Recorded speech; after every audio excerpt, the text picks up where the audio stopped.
Olá, queridos estudantes! Que peninha, mas também ao mesmo tempo que alegria, né? Chegamos no final da nossa unidade 1. Agora vocês vão fazer uma revisão, né, do conteúdo para que vocês possam fazer depois uma avaliação. Essa avaliação ela vai testar todo aquele conhecimento, a importância que você deu para o nosso componente, ok? Vamos lá para a nossa revisão unidade 1, Filosofia! Vamos que vamos! Revisão geral, unidade 1.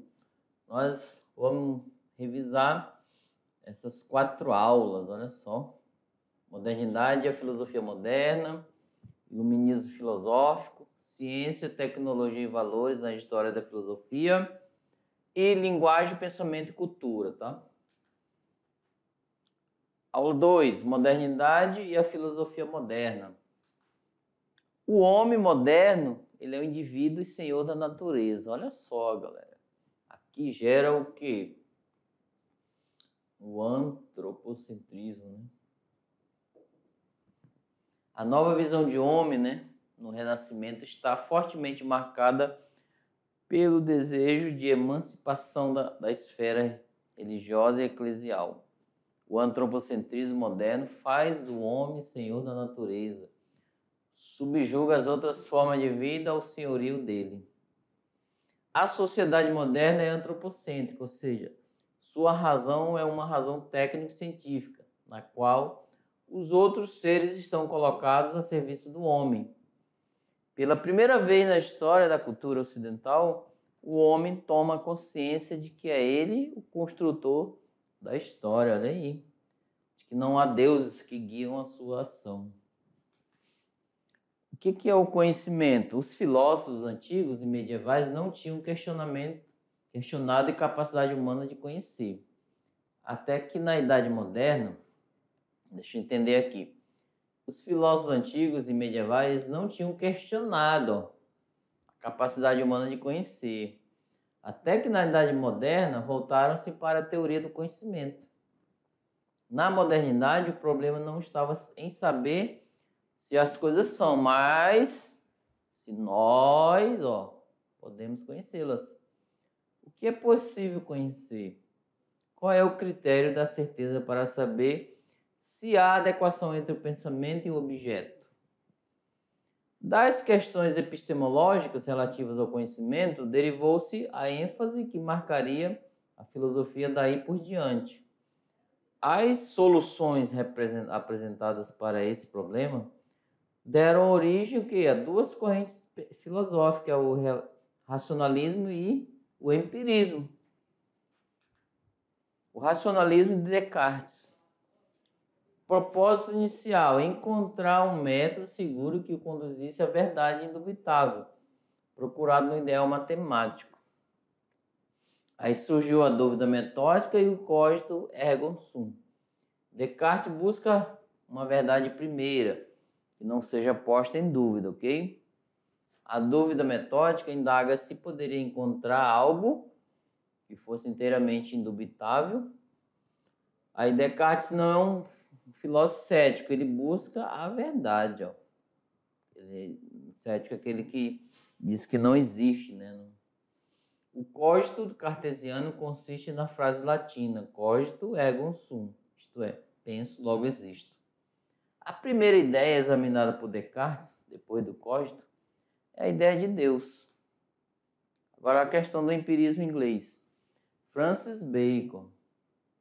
Sua contribuição para a história do pensamento filosófico foram duas, né? A primeira, o seu método experimental, que faz uso do método indutivo. E o segundo, sua reflexão crítica, chamada de teoria dos ídolos, com relação àquilo que pode comprometer o progresso do conhecimento. Ele está à procura de um método que possa contribuir para o avanço científico. Aí surge a teoria dos ídolos, são 4. Teoria da tribo, ídolos da caverna, ídolos do fórum, ídolos do teatro. O método indutivo se caracteriza pela observação dos fenômenos, por meio das experiências, para que se possa chegar a uma regularidade esses mesmos fenômenos. Com a percepção dessa regularidade, o cientista pode fazer relações entre elas até chegar a uma generalização e, eventualmente, a uma lei. Thomas Hobbes. Para Hobbes, a filosofia seria a ciência dos corpos, isto é, de tudo que existe, né, materialmente. Os corpos naturais seriam estudados pela filosofia da natureza e os corpos artificiais ou o Estado pela filosofia política. E o que não é corpóreo deveria ser excluído da reflexão filosófica. Para ele, a realidade poderia ser aplicada a partir de dois elementos, o corpo e o movimento. Agora, a questão de John Locke, né, que é a mente como um livro em branco. O conhecimento não é inato, ou seja, aquele que a pessoa nasce, mas resultado do modo como elaboramos informações que recebemos da experiência. A mente é como uma folha em branco, uma tábula rasa, na qual as percepções sensíveis deixam sua marca. Locke também admite que existe o conhecimento demonstrativo, que é a reflexão sobre certas relações entre as ideias, que caracterizam um conhecimento autêntico para ele. Agora a aula 3, que é o iluminismo filosófico. Nós vimos sobre o conhecimento, o que é o iluminismo, tá? Lá no século XVIII, período conhecido como iluminismo, chamado também de século das luzes, ilustração ou esclarecimento, está intimamente ligado a um conjunto de transformações que vinham ocorrendo entre os séculos XVII e XVIII. Além disso, ele reúne esses pensamentos revolucionários, que é uma coragem de se pensar além dos critérios estabelecidos pela Igreja. Apesar de todos os impulsos autônomos de pensamentos racionais, a razão renascente teve de superar mais obstáculos para ter um lugar consolidado na cultura. Agora a razão dentro da cultura iluminista. O termo luzes, na França, expõe um ideal. O ideal da razão, que Descartes chamava de luz natural. As luzes da razão, libertadas da religião, consolidam e ampliam o conhecimento, promovendo o progresso e agregam valores como a tolerância, a igualdade e a fraternidade. Além disso, os iluministas consideravam que o homem poderia se emancipar através da razão e do saber e ter liberdade, de acesso ao conhecimento, etc. O racionalismo conseguia cada vez mais adeptos. O mundo cultural transmitindo a confiança na razão como o principal instrumento para enfrentar os desafios da vida e equacionar os problemas que rodeavam. A influência dos iluministas na política, na economia e na religião. Os poderes iluministas procuravam exaltar, defender os valores, liberdade, igualdade e tolerância e direito à propriedade privada.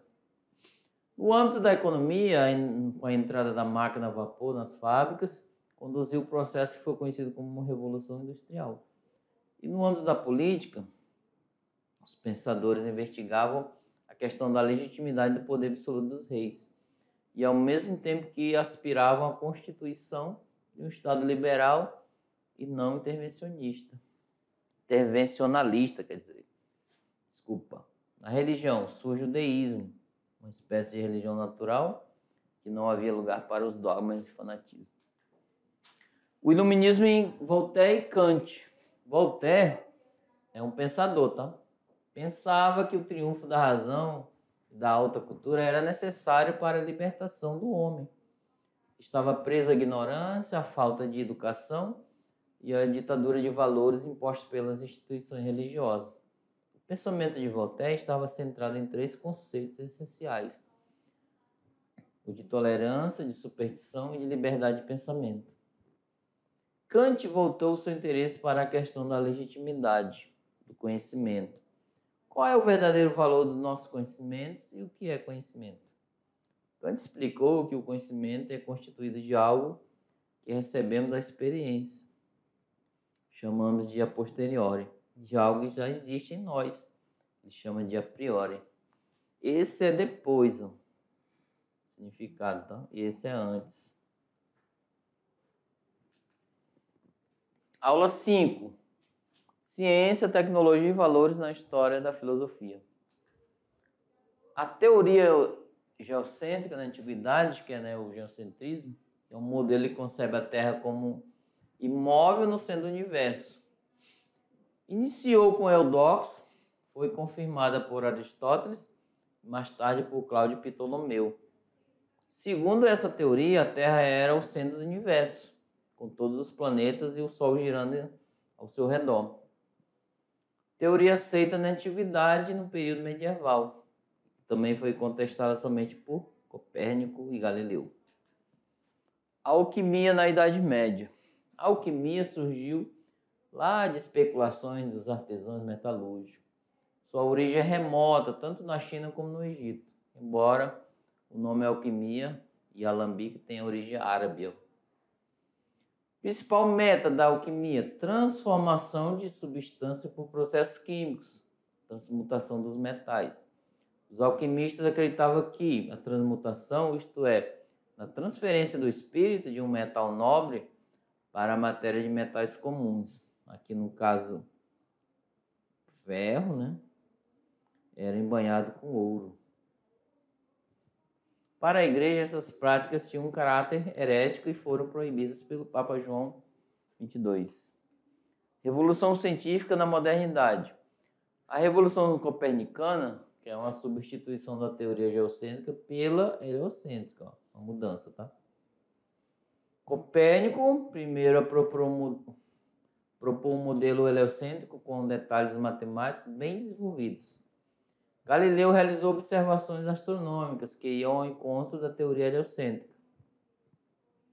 Surgimento da física moderna segundo princípios quantitativos, ao contrário da física aristotélica, que seguia princípios qualitativos. Aula 6. Linguagem, pensamento e cultura, galera. Então tá aí. Conceito de linguagem. Resumidamente, breve, a linguagem é um instrumento que nos permite pensar e comunicar o pensamento. Também estabelecer diálogos com nossos semelhantes. Além disso, é uma expressão do pensamento pela palavra, pela escrita ou por meio de sinais. Toda linguagem é um sistema de signos.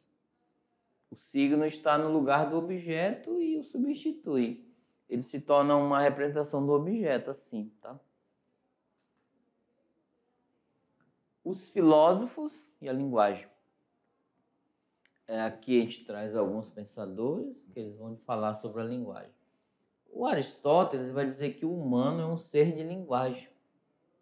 E Hobbes diz que a linguagem foi a mais importante das criações. Rosenstock ele vai dizer que a linguagem é um verdadeiro milagre na vida do ser humano. Interessante isso. Funções da linguagem. Jacobson, né, propôs o estudo de 6 funções da linguagem. Função referencial, função expressiva, função conotativa, função fática, função metalinguística e função poética. Então tá aí, ele propôs isso, né, para ser analisado, estudado, etc.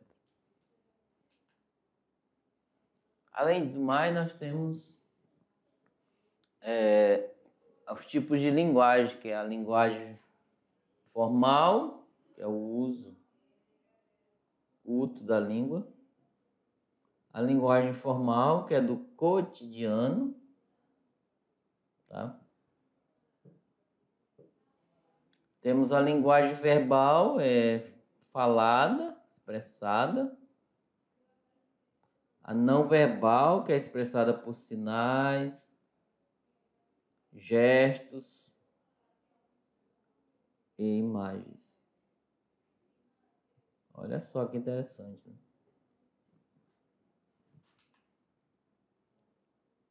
Temos também, gente, a questão do significado. O que é a cultura? Como que a cultura se relaciona, né, com a linguagem? A cultura é um conjunto dos hábitos sociais, assim também como religiosos, das manifestações intelectuais, ó. Isso aqui é a questão do conhecimento, ok? Conhecimento e artísticas, olha só.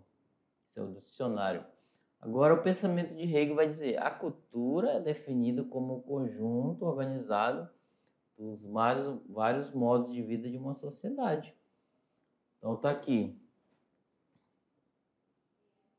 a alimentação, a dança, o que mais? O trabalho, vestimenta.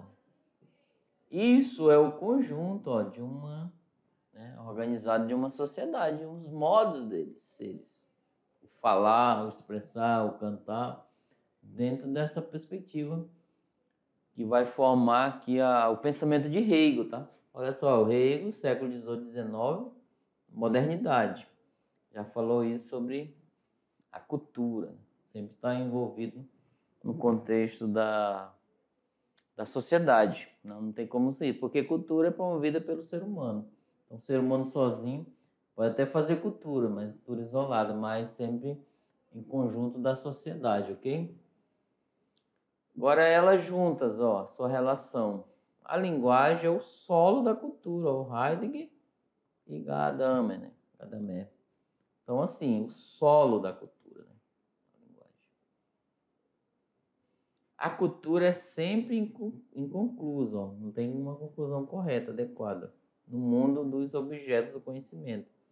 A linguagem usa, né, a sua expressão comunicativa. Então, assim, a cultura é inconclusa, mas a linguagem, né, é uma expressão comunicativa, expressa somente pela cultura diante dessa perspectiva. Então, diante desse aparate, né, cultura e linguagem, elas têm sempre uma relação em comum, né? Trouxe aí as ideias desses pensadores para que vocês possam fazer essa análise, tá? Vamos lá, então, as referências que utilizamos, né, nessas aulas, dessa revisão. E agora temos aí, olha só.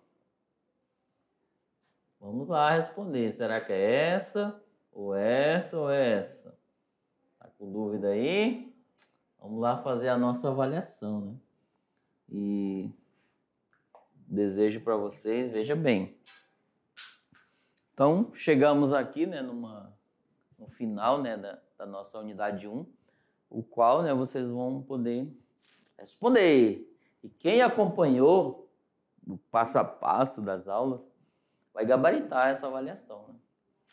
E eu só tenho a desejar para vocês boa sorte, boa avaliação, porque, e se houver dúvidas, passa para a gente vai tentar solucionar, tá? Diante dessa perspectiva. No mais, eu agradeço por caminhar com a gente até nessa unidade. Passaremos agora, ó, um trampolim, depois da avaliação, tem a recuperação, e um trampolim para a unidade 2, o qual vocês vão fazer parte e caminhar na completude do nosso componente curricular de filosofia. E uma filosofia boa para vocês, um grande abraço e boa avaliação. Até a próxima. Tchau, tchau.